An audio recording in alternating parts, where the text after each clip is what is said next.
Welcome to the Mark Attwood Show, Adventures in a Cosmic Suit. Today, I'm joined by Mick from Activation Switch, which is a band based in Australia. How you doing, Mick? Pretty well, thanks, Mark. Right on the verge of insanity and loving it. It's where I've been my whole life. So, yes, I'm completely normal. Thanks. How are you? Yeah. Pretty much the same, yeah. How's just before we start recording, there was a massive thunderstorm. Whereabouts are you? Where's all that thunder coming from? Pretty well near the border of New South Wales and Queensland. Just out from the mountains there. And yeah, we've got blanket lightning, everything going on here. Yeah, we've been trying to speak for a few weeks, and there's been all sorts of things. It took us half an hour to connect just today. So finally, tell us your story. What do we want to talk about today? Well, we finally put an album out after trying for a long time. I've been trying to put three-piece bands together for a long time, but yeah, Activation Switch. I guess the best way to describe that is it's the switch in the head. It's trying to, the whole. I call it a concept album. It starts with the beginning and it ends with the end. It's all about self-empowerment, finding yourself, thinking for yourself, not letting people tell you what to think or what to do, and going deep within to find yourself. So it's an empowerment album. And the name Activation Switch it's kind of like, if a magician can fool you 10 times and then he shows you the trick, you can never be fooled with that trick again because you can see through it. And that's the whole design and concept of the album, which is called Welcome to the Show. And it's not our show that we're welcoming you to, it's the show we are presently living in. And it's to help people get through this show, because it is a show. Well, I mean, it's certainly a show.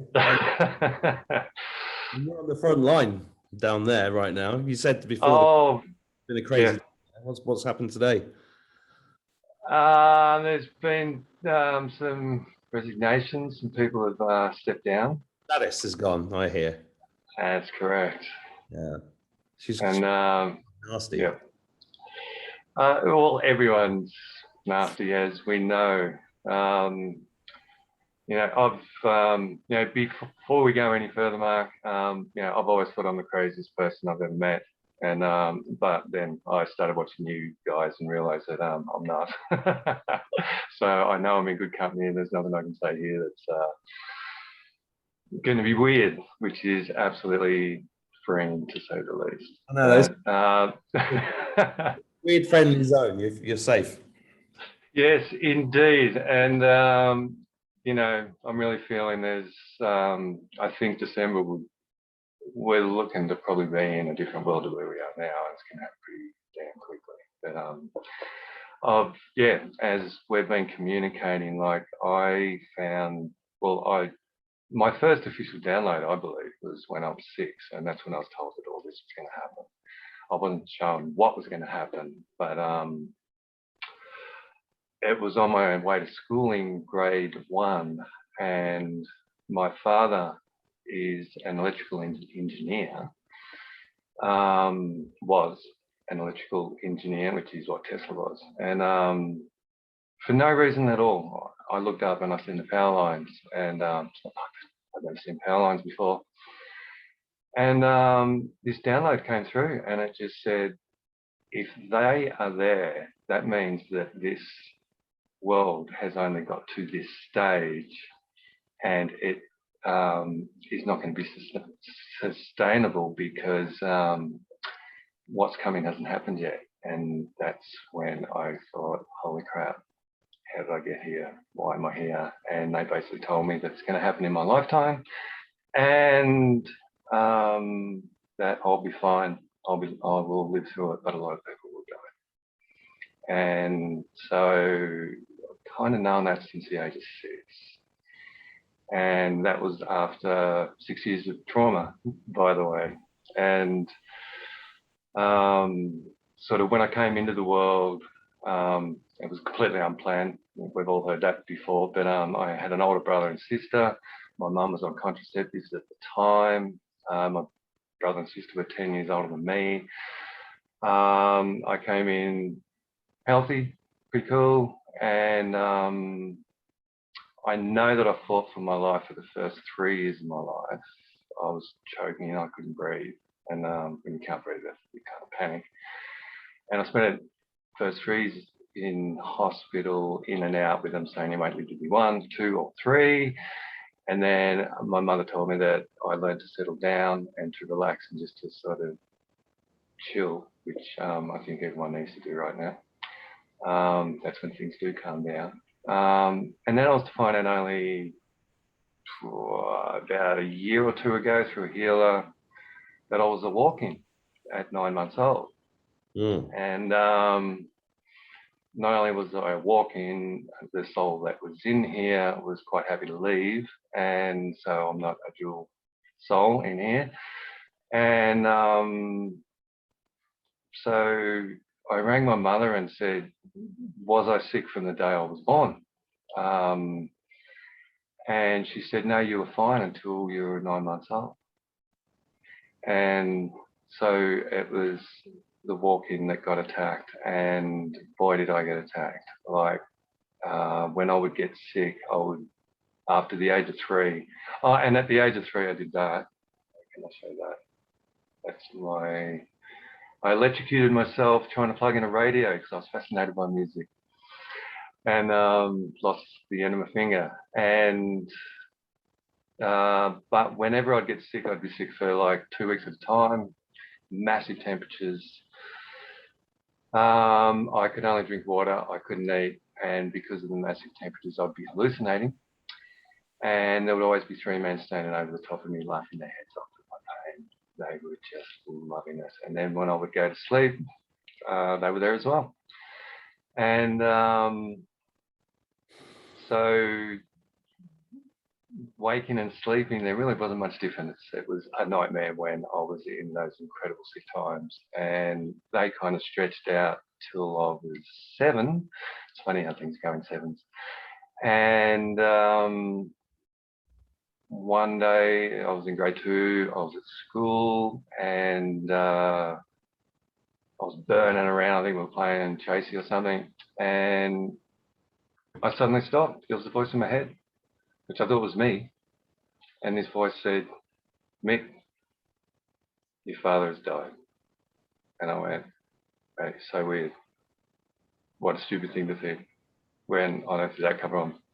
Went on playing, got home that day, and yep, my father was, he went to the doctor's surgery. I seen a show with Ian Clark and you about magnesium. He dropped dead of a heart attack in the doctor's surgery with the doctor, which brought me into the world. And then after the age of 7, all the sicknesses stopped.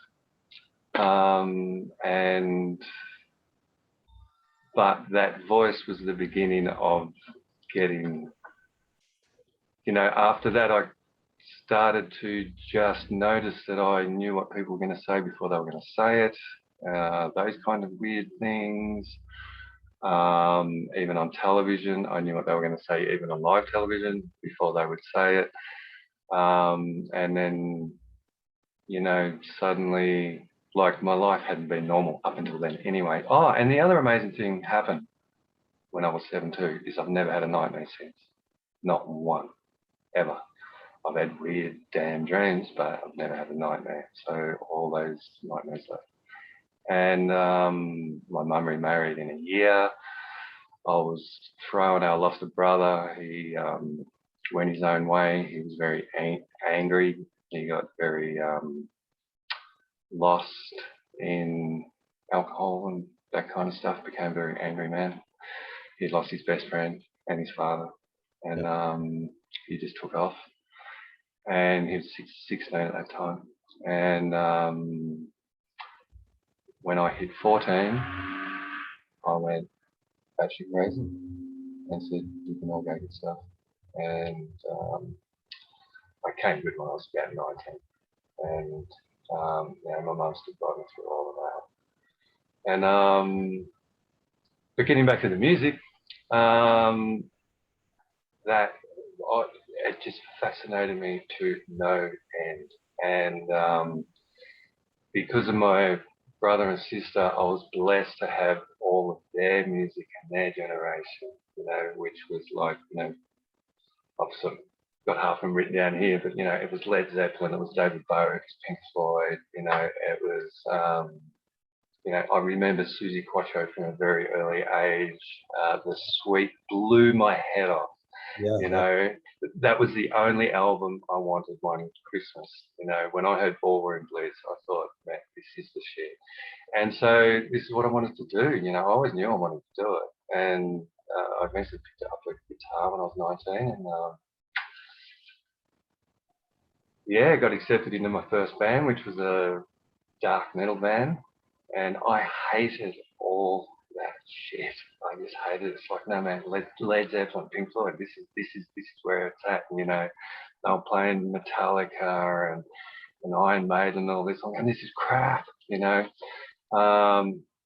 But so all my music influences before I picked up a guitar for everything I just said.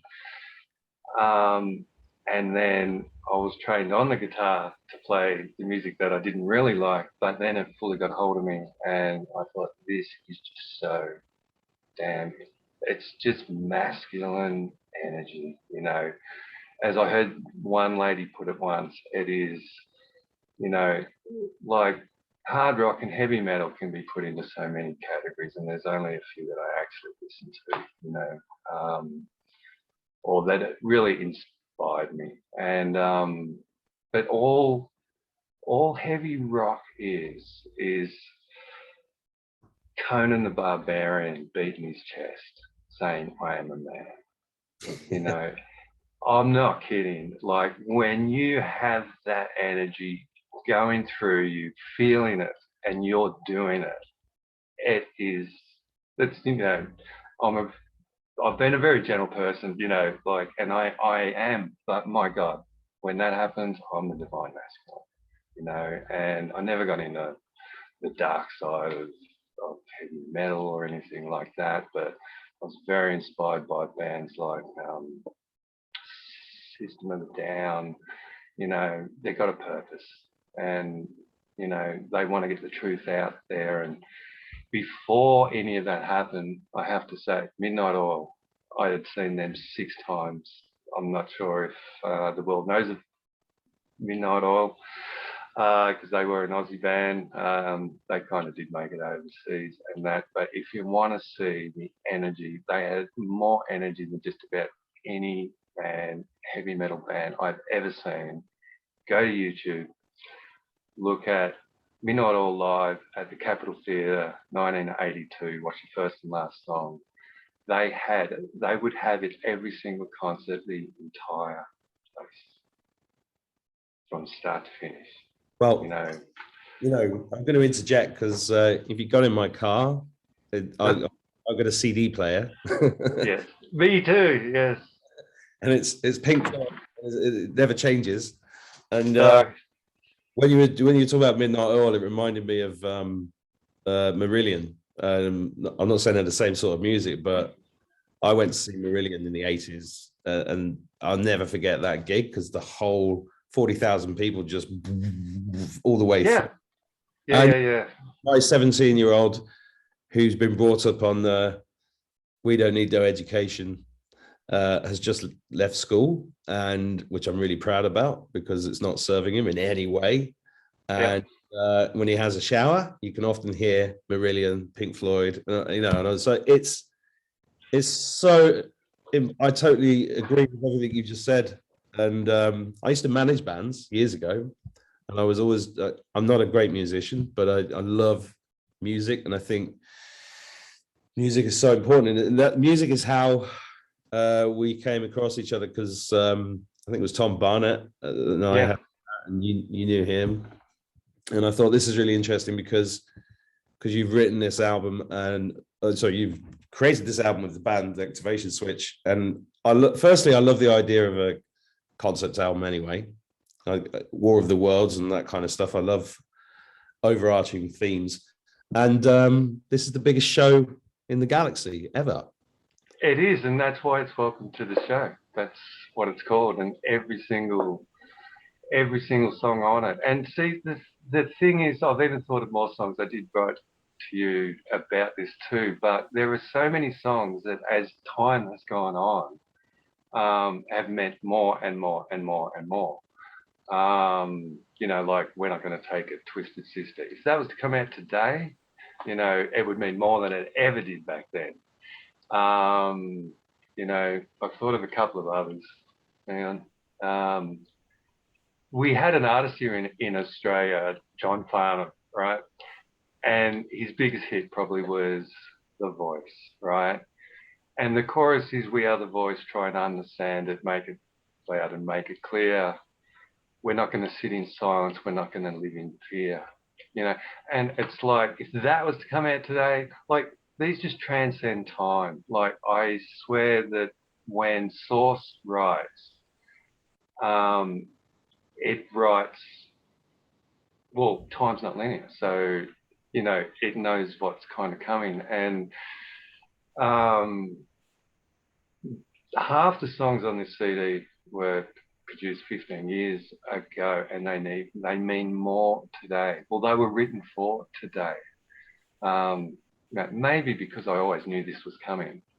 And, you know, the last time we spoke, we actually mentioned this, that, you know, I knew in 2019, 6 months through 2019, I did say to the band, there's something coming.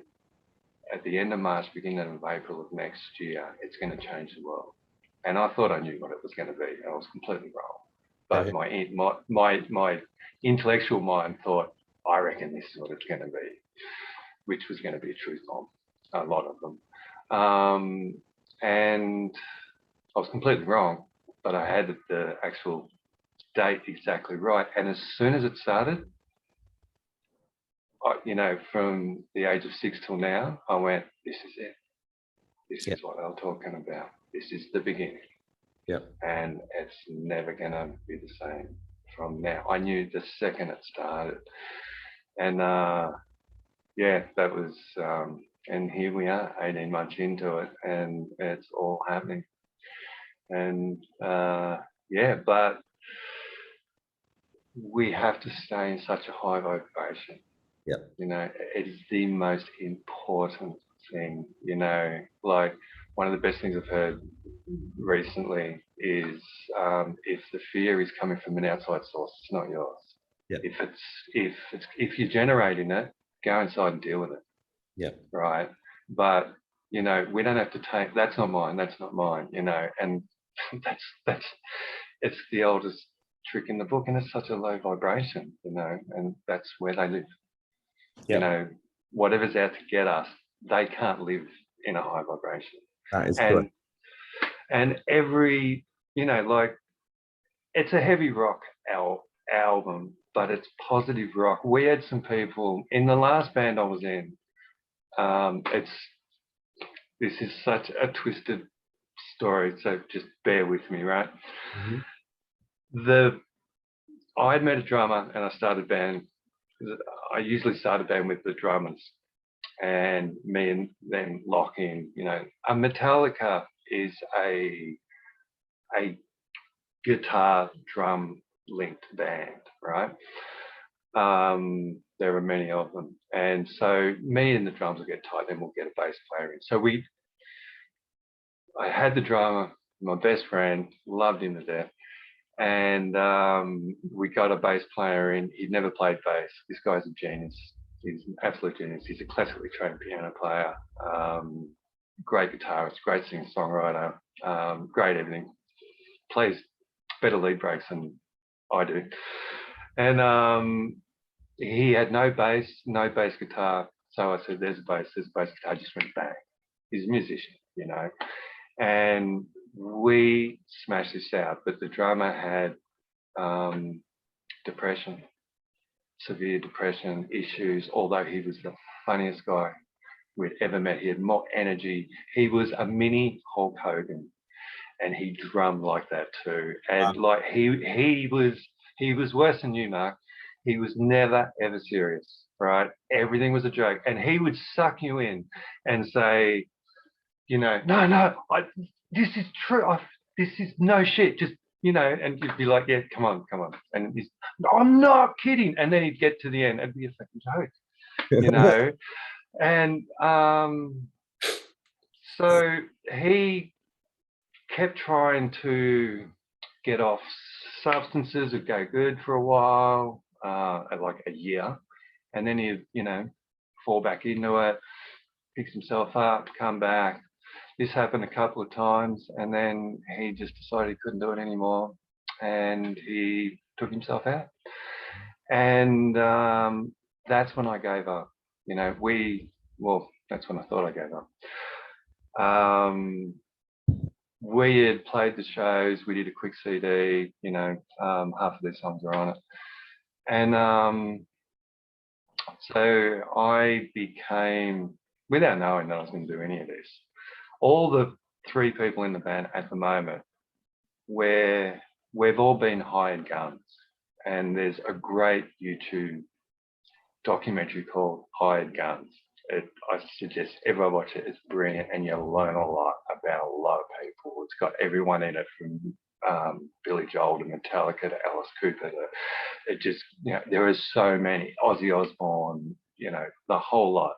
And what a hired gun is, like, let's say Metallica, they had a tragic accident, lost their bass player, they were on tour, they will get a hired gun in, right, within a month, and they're back on tour. And that hired gun has to carry that tour all the way through.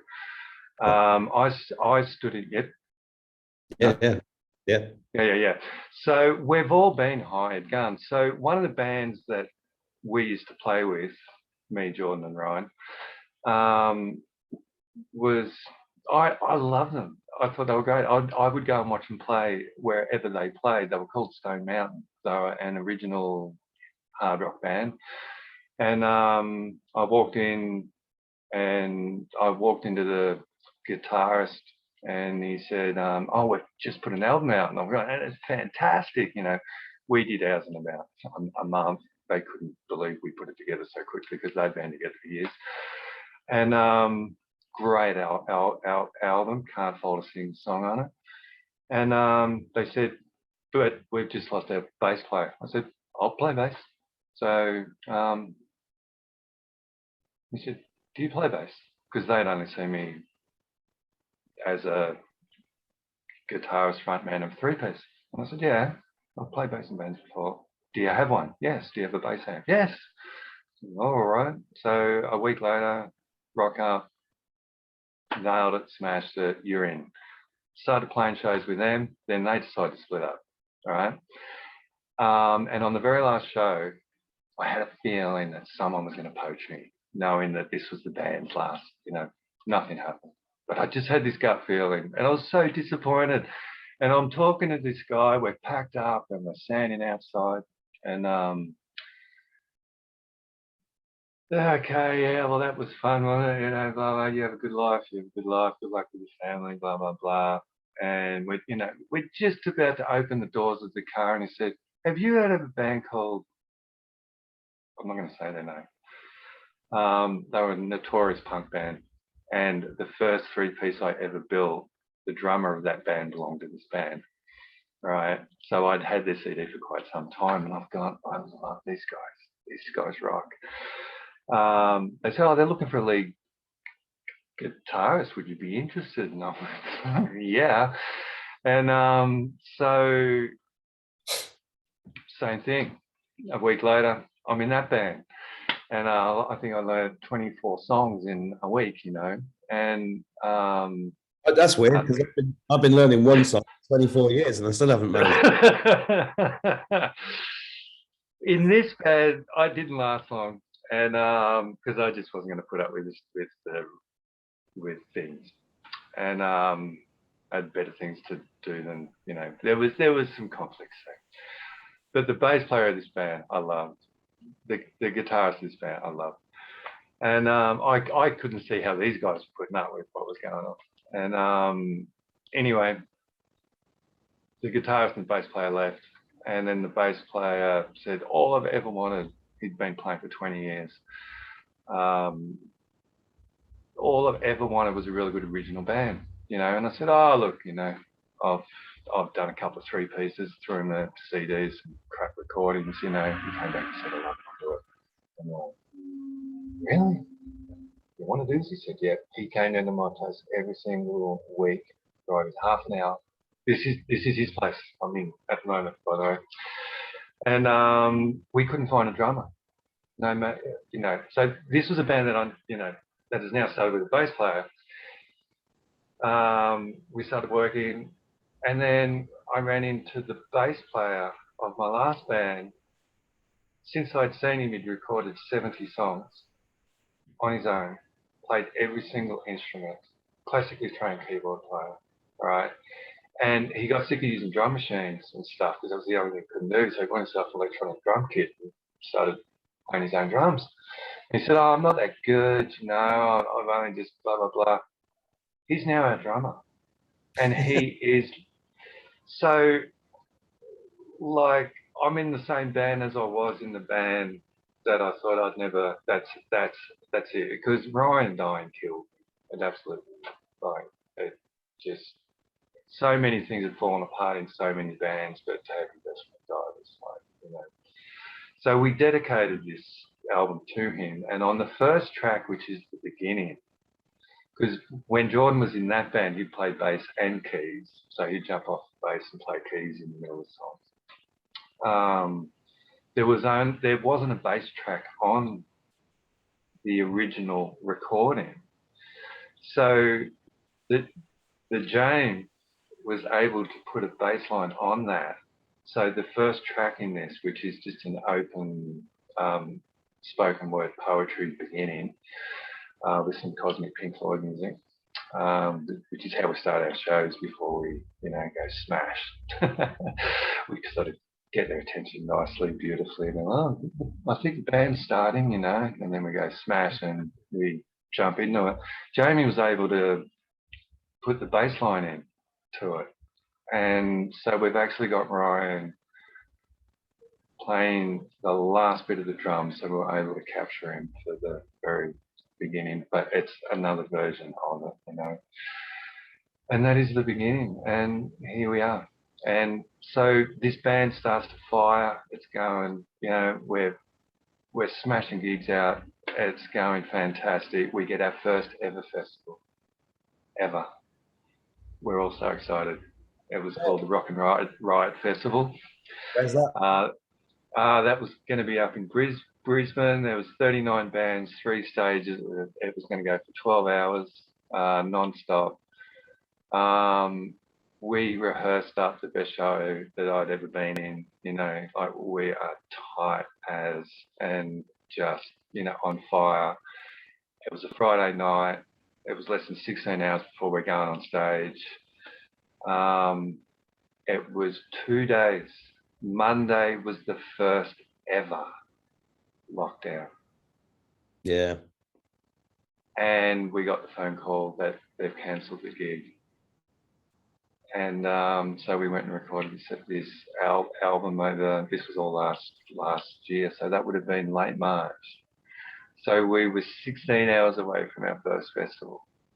And every show that's sort of come up since, we've almost been there, lockdown, border closure, you know, because we're in the New South Wales side and Brisbane's where it's sort of all really going on. They've got a massive music scene up there. It's absolutely, you know, like they have like 6 pubs completely packed out every Friday night, Saturday night, full to the rafters with punk, heavy metal, heavy rock, thrash metal, blah, blah, blah. They're absolutely smashing it. And we got up there a couple of times, but haven't been able to since. And so all we've got is this CD, which that's going to be backwards, isn't it? Yes. That's working. It goes in my car because I've got a CD player, Mark. Yeah, and there's the three of us there. I think the most important quote there, your power ends where your fear begins. I think that's all you need to remember. I like this bit here. I think it kind of looks like Jord Man. I call him the Jord Man. Is doing a little one of these poses. Right. When I look at it, it looks funny. But he's actually leaning on the keyboard player, and that's me leaning on him. That's my hand there. It's not his. And that's us. And only cost like $15,000 to produce, but it was worth it because it's there for life now. And it's kind of like it's our gift to the world, and there is so much more to come.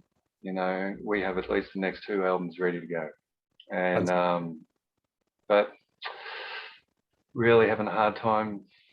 Well, no one's got any money left now, and because everyone's going through this and that and the other, as and Jamie's raising, he's raised 5 kids after his wife died.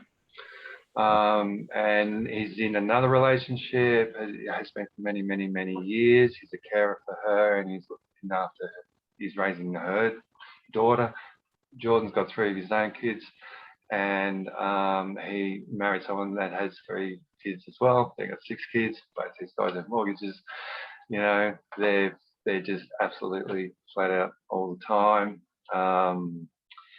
And these are tough times, but yeah, I could talk forever, Mark. I wanted to hear it all, and I think it's I was looking over here because the last live concert I went to was Morrissey in Dublin, and I got a framed picture up on the wall because I haven't been to a live gig in like 18 months, 2 years, and it's like, this is a big part of my life, big part of everybody's life. Music is a massive part of everybody's life.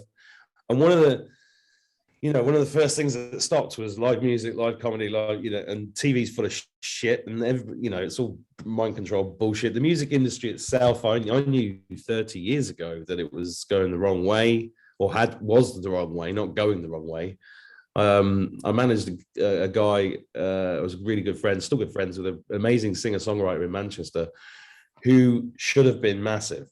It was like, should have been huge. Another guy, Steve Wilson, his name is, another guy called Brian Glancy, who was incredible, right? And Brian went to Hollywood to do a record deal, and he came back.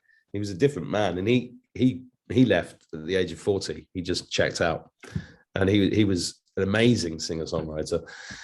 My other friend got a publishing deal, and then this weird sexual shenanigans went on with the publisher in his multi-million-pound house in London, and my mate was like, "Fuck this, I'm out." And it's like all the good guys were just put into impoverishment and playing the local pub, and the music was incredible, right? In Manchester, I was in Manchester during the Manchester scene and Stone Roses, Happy Mondays. And what's been really interesting in the last 18 months musically is that there's lots of rumors about different musicians, right? Michael Jackson's still alive. He was a good guy. No, he wasn't. He was a pedophile. John's a pedo, or is he? You got, and everybody's having to revisit. It's like what I was saying to you about the music my son plays or what I play. We tend to go back to. It's like there's no new, the new music is that, being pumped out in mainstream is just awful. And my son comes in and goes, he loves music. So does my daughter, and comes in and goes, "Where's the new music?" I said, "You're going to have to look for it. You're going to have to find it because it's out there. There's people out there making amazing music, but you're not going to find it on the radio. You're not going to find it on the TV. All of that is you're not going to find it in the shops. You're just not going to find it. You got to look." And there was a defining moment when that happened, Mark. And it took someone to point this out to me to realize that, oh my God, that's exactly what happened. The real musicians that were musicians, because it blows me away when I go and see a band and I'm watching everything being produced live on stage. There's no backing tracks, there's no anything, right? And, you know, we like to blow them away with a three-piece, you know. You know, where mostly they're just stunned going, where is all this music coming from? But if you think about it, Van Halen was a three-piece with a good singer. Led Zeppelin was a three-piece with a good singer, right? If any one of those people could sing like the lead singer, that would be a three-piece, right? Pantera was a three-piece with an incredible singer, right? And one of my all-time favorite bands, because I did see them live and they were crystal clear. They were one of the most clearest bands, along with System of a Down. But where it all ended was when people stopped voting with their dollar. Yeah. Because people got to number one because the people voted. And as soon as that stopped, the music industry ended. And all tens of thousands of the most talented people never got a look in. Right? And they never got a chance, you know, because no one was voting with their dollar anymore. That's all these bands that made it to number one, you know, and they couldn't stop them from getting there. Even when the Sex Pistols had God Save the Queen, they went to number one. They just didn't put Sex Pistols God Save the Queen. You know, they still made number one because people voted with the dollar. You know, I know. I was explaining the chart to my younger kids the other day because they didn't know what it was. So we used to have the charts and the bet. You know, yeah. I said, you know, I used the Sex Pistols as an example. I said, when I was a kid, Never Mind the Bollocks was the number one album. Here's the Sex. Yeah. God Save the Fascist Regime. She Ain't No Human Being. That was top of the charts. That was number one. We were all singing it. I'll tell you very, very quick Sex Pistols. I was in Marrakesh. I was talking about the Sex Pistols at a party in the afternoon. And then later on in the day, I went to a restaurant, which was an Italian restaurant in the middle of Marrakesh, in the Medina.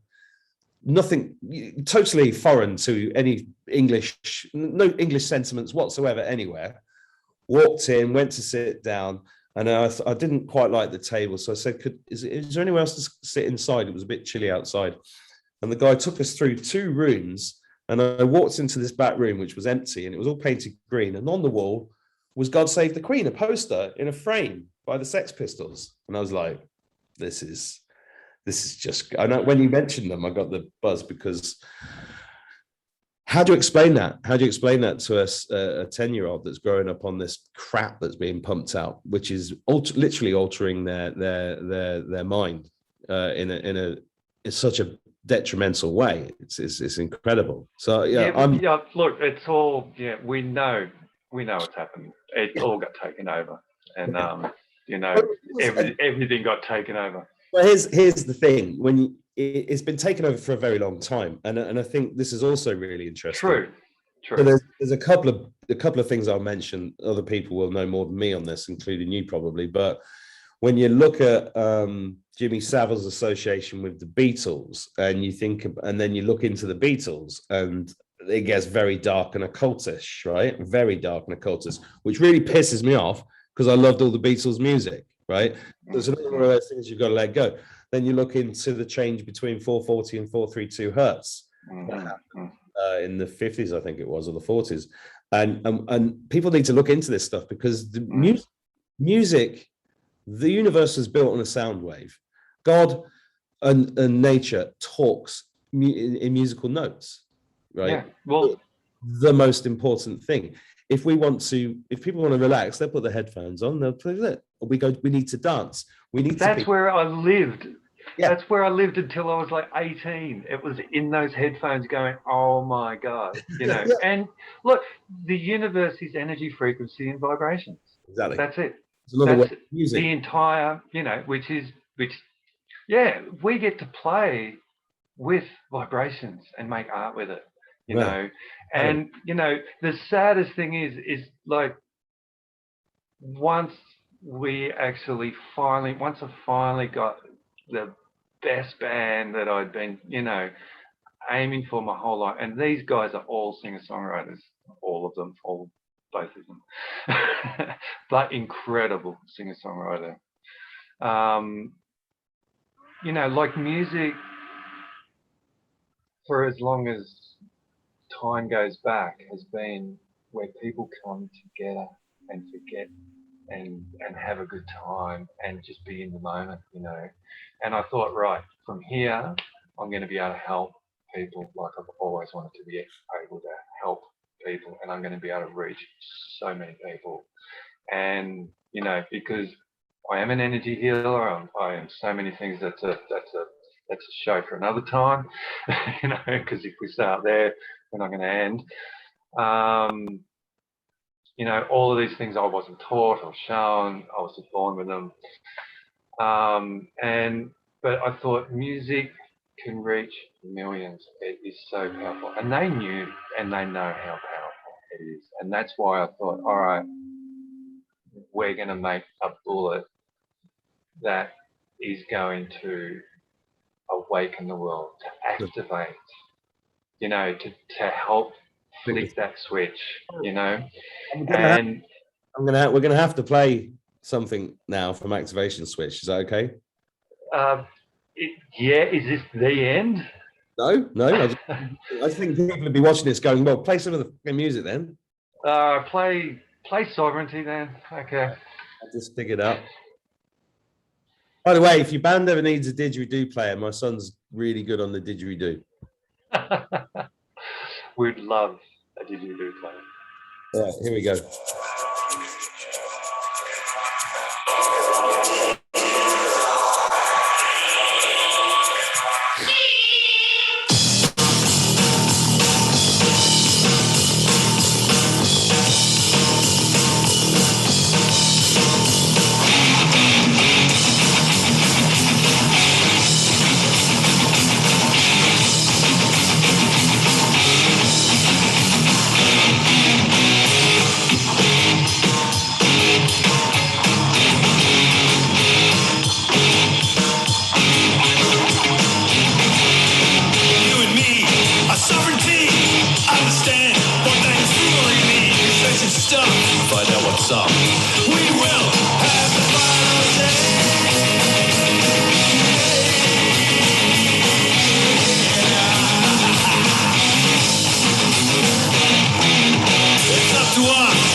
So I So love much it. fun. I love it. I can't. Yeah, a little touch of the So touch of the Rocky Horror theatrics there. I like that. it's just so much fun. I It's just just see that at a live gig. It's just perfect. You know. yeah, we did that film clip really quick. It's like that's yeah. I know what it's like. I've did music videos and photo shoots for bands many times. I know, but that's great. And it's very hard for me to watch music without doing a Radio 1 Smashy and Nicey type voice at the end of it. Coming in at number 4, it's activation switch. Yes. Um, So that's look, fantastic. I could quickly go through the songs here.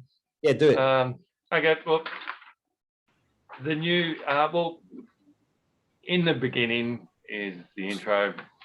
Welcome to the show is welcoming you to the show.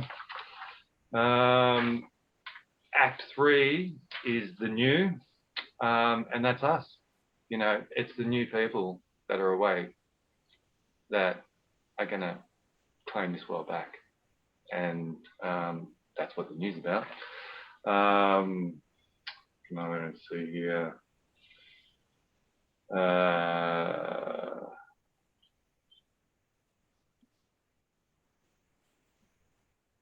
We are the power now, the truth shines through. Feel your strength and consciousness in you. The world around us is whatever we choose. We're free, can't lose, we are the new. There's the chorus for it. Simon T, just heard that one. Pretty self-explanatory. Hold on tight. The beginning of that's very Pink Floydy, and that song's for everybody because it's about suffering and wanting to give up. The chorus is the hope. The verses are how we feel, and let me see here. The chorus is, hold on tight. You'll be all right. Feel the things you feel. It feels like it's never going to end. It's not true, but it sure feels real. We're not our thoughts or what other people say. Let there be light where there was once a scar. Don't ever let them win because you're a one-off magnificent superstar. So that's hold on tight. Second chance is pretty well that. We all get a second chance. Doesn't matter where you've been, what you've done, where you are now, who you are. There's always a second chance, and our second chance is coming. I feel track 7, act 7, I should say. That's about don't tell me what to feel or what to be. I'm responsible for what I feel, and whatever choice I make, I'm the one that's got to live with it, and I will be responsible for that feeling. So you feel whatever you want to feel. Don't tell me what to feel. It's all about you taking your own power and making up your own mind. Energy. Track 8, I love that one. Half of that's like Pink Floyd. The beginning half, that's about the natural energy, which is everything. It's all the hidden energy. It's everything that we can't see that's outside of 3D. That's pretty well what energy is all about, and we all have it, and we're all in contact with it if we choose to go inside and find it. Yeah, that's almost an anthem to Gaia, Terra, which is the soul of the earth. I mean, people think that Gaia is the earth. No, Gaia is the soul of the earth. When this earth dies, Gaia's soul, or the soul, which is Gaia, will go and become another planet, just like us. Power Inside, track 9, pretty self-explanatory. It's all about the power inside that we have. And yes, No Harm, No Foul, track 10. It's pretty well it's just like a radio-friendly rock song, I guess, but No Harm, No Foul is really the order of the universe, and that's where we're going. That's where we're going to end up, which don't hurt anyone. You're allowed to do whatever you want to do. just don't hurt anyone. That should be the only law of the land, you know. We all know what no harm, no foul is, but if not, go research it. Float Away is a ballad, which is Act 11. And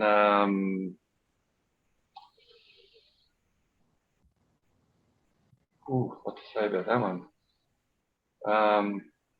If you really want to chill out, if you're having a hard day, listen to Float Away, because it's all about you. And it's a rock anthem. And then there's the end, and the chorus of the end basically is "We will make it in the end," you know, and that's why it ends with the end. Because, and the weirdest thing, Mark, talking about weird things, we are now actually, just in the last couple of weeks now, we're on every single media music thing you can possibly find.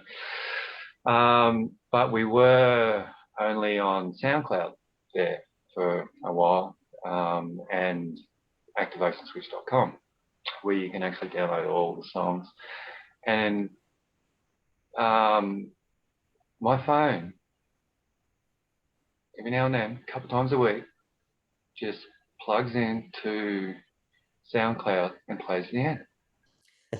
And there's absolutely no reason for it. I don't even have the app. The app isn't even on my phone. And all it's saying is, "We will make it in the end." And it's just, and then I get rid of it. I swipe it, I clear it. I do it 2 days later, it comes back again. Whoa. You know, and I know. And out of every single song on SoundCloud, it picks the end from Activation Switch. I don't know how it does it. Because I've got... We will make it in. We will. Listen, we absolutely will. This album's crying out for a movie. It is a movie. I know. That's why they're called acts and not songs. I know. That's what I mean. I want to see the movie. Well, yeah, you have to. I think it's better. I mean, at the moment, as I found out tonight, because just not, as I said, in the last couple of weeks, we've just been thrown on every single thing. I think we're on iTunes, we're on Amazon, we're on everything. So you can just find us everywhere. There's a YouTube, you know, and everything is just Activation Switch. But the only place you know, I prefer people to just read the lyrics first. Yeah. You know, and then if you go, well, I'd like to hear what the music sounds like to this, check it out, you know. But that's one of the things I try to teach my kids, because when we had albums, the best thing for me was to get the yeah. Yes. And then I could read all the lyrics. And then CDs got rid, you know, you had to fold it out, and you know, and now it's just download. People don't read the lyrics ever, so they don't know what they're consuming. And the lyrics are the most important part for me, as you know, because I'm a lyricist without a music. Yeah. Well, see, being so old-fashioned, we had to do that. We had to put the lyrics on everything. You know, it's like we finally got it, so you could actually do exactly that. But people don't do that anymore. And what I was going to say is, at the moment, currently, the only place to find the lyrics are on activationswitch.com. And down the bottom where you play the songs, down on your little play pad where it's got the play button and everything, you can actually click on a link. Oh yeah, there we are. Thank you. So if you go, if you go down the very bottom there, not fast forward or rewind or any of that. Down here. Actually, yeah, keep going all the way down. Although I can see the beginning there. Yeah. Okay, just click the button on the very right, next to the figure 8 one. There's the lyrics. Yeah. So if you want to see the lyrics to every single song, that's where they are. There's the beginning. Yeah. Love it. So there's 4 songs on there that you can have for nothing. It's only $12 for the lot, or you can buy them individually. Can I get the CD instead of the download? Activation Switch at protonmail.com. You can request anything you want. This is a download. Yeah, they're just all straight downloads because no one has CD players anymore, mate. I do. I know, I do too. I do. But no, we've already had a few. I don't want anything that's not. I've got an old car because it's got a CD player. I just got a stereo put in my car, and they said, "Do you want one with it or without a CD player?" I said, "With a CD player, absolutely." Yeah. I've still got all my CDs. I've got a gramophone in my boot.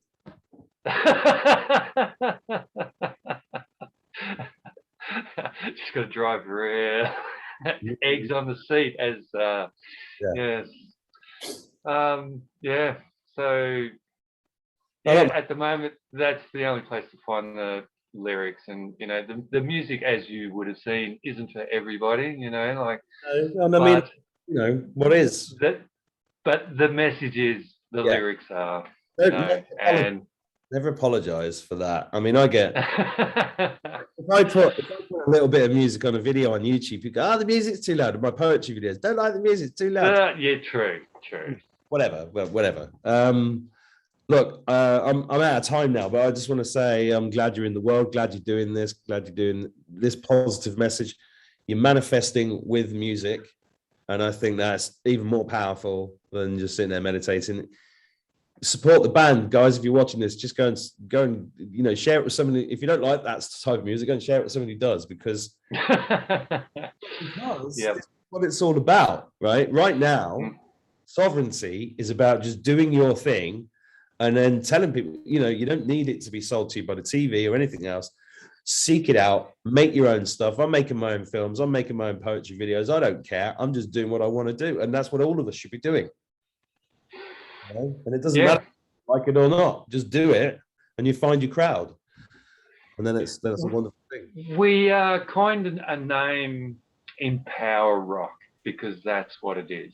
Right. I mean, there are so many categories of rock, metal, and whatever you want to call it. But when we had the band with Ryan, we were playing a show in a pub in Ballynudgel, which is just outside of Byron.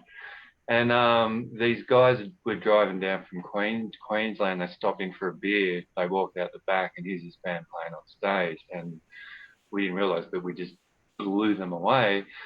And they said, "God, we only dropped in for a beer, and we get like this, you know, like we're at something like a Metallica concert or something, you know."